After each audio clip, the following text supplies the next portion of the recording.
Hi and welcome to this course.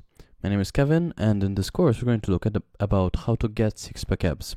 Specifically, these are the sections that will be covered in this course. So you will learn and we will speak about how to get enough protein, the things that you need to know about eating protein. We speak about protein shakes, and we speak about the best ever proteins for weight loss. After that, we speak about carbs. Some people, or rather many people, have many different questions and opinions about carbs. So we'll look at the best way to eat carbs, when to eat them, what to eat, how long after a workout, etc.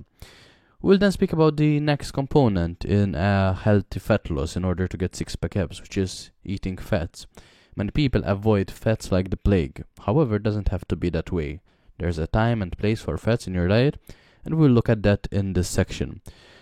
And then we will move over from the diet to the exercise. So we'll speak about workout, the workout needed to lose weight in order to get six-pack abs. And finally, we will speak about cardio. So how does cardio come into the whole picture? What role does it play? And when is it best to do it? And which cardio exercises are best in order to lose weight? So that is the contents of the course. I encourage you to go through the course step by step, one video at a time. And let me know if you have any questions at any point during the course. So that was a quick introduction. Thank you again for getting this course, and I hope that you find it useful. I'll speak to you in the next section.